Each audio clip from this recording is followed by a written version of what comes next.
Breaking news చూస్తున్నాం. మాజీ CM YS Jagan కు శాసనసభలో ప్రతిపక్ష హోదా విషయమై దాఖలైన పిటిషన్ పై హైకోర్టు విచారణను ప్రారంభించింది. అసెంబ్లీ సెక్రటరీ స్పీకర్ కు నోటీసులు జారీ చేసింది. ప్రతిపక్ష హోదా ఇచ్చే అంశానికి సంబంధించిన రూల్ పొజిషన్ వివరాలను తమ ముందే ఉంచాలని అసెంబ్లీని హైకోర్టు ఆదేశించింది.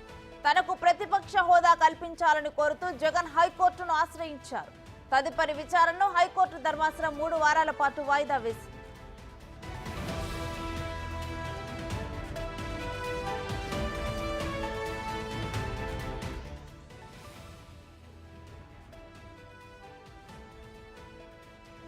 ఇక ఇదే అంశానికి సంబంధించి మరిన్ని డీటెయిల్స్ మా అమరావతి ప్రతినిధి శివ అందిస్తారు.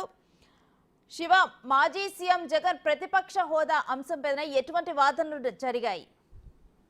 మొత్తం మీద చూసుకుంటే ఏపీ మాజీ సీఎం జగన్మోహన్ రెడ్డికి అసెంబ్లీలో తో పాటుగా ప్రతిపక్ష హోదా కల్పించాలని చెప్పి కూడా ఏపీ హైకోర్టులో గత 10 రోజుల క్రితం ఆయన పిటిషన్ దాఖలు చేశారు. అయితే ఈ పిటిషన్ కి సంబంధించి ఈ రోజు విచారణ కొనసాగింది. అయితే ప్రతిపక్ష నేత స్పీకర్ గుర్తించేలా ఆదేశాలు ఇవ్వాలని చెప్పి పిటిషన్ వేశారు. పిటిషన్ కి సంబంధించి ఏమాత్రం కూడా అర్హత లేదని చెప్పి కూడా అడ్వకేట్ జనరల్ తన వాదనని బలంగా వినిపించారు. ఆర్టికల్ 208, 212 ప్రకారం ఉందని జగన్ అడ్వకేట్ కూడా వివరించే ప్రయత్నం అయితే చేశారు. రాజకీయంగా కాకుండా కక్షపూరితంగానే ప్రతిపక్ష నేత హోదా ఇవ్వడం లేదని కోర్టుకు జగన్ తరపు న్యాయవాది వివరించే ప్రయత్నం చేశారు. స్పీకర్ శాసనసభ వ్యవహారాల మంత్రికి ఇచ్చిన ఇంటర్వ్యూ, యూట్యూబ్ లింకులు కూడా కోర్టుకి పిటిషనర్ ఇచ్చిన పరిస్థితి కనిపిస్తుంది. అయితే గతంలో జరిగిన వీటన్నిటికి సంబంధించి కూడా ఇచ్చిన ఇంటర్వ్యూల్ని, పలు అంశాలను కూడా కోర్టు దృష్టికి జగన్ తరపు తీసుకురావడం జరిగింది.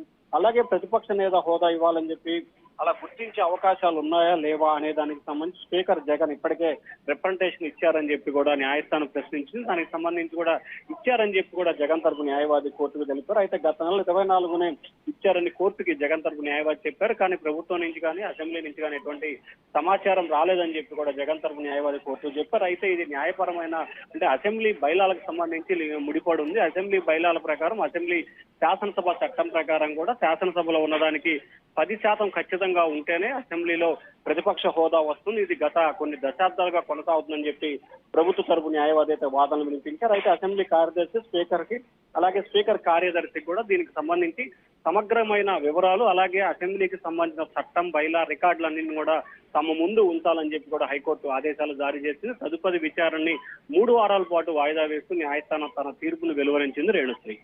Right, thank you Shiva.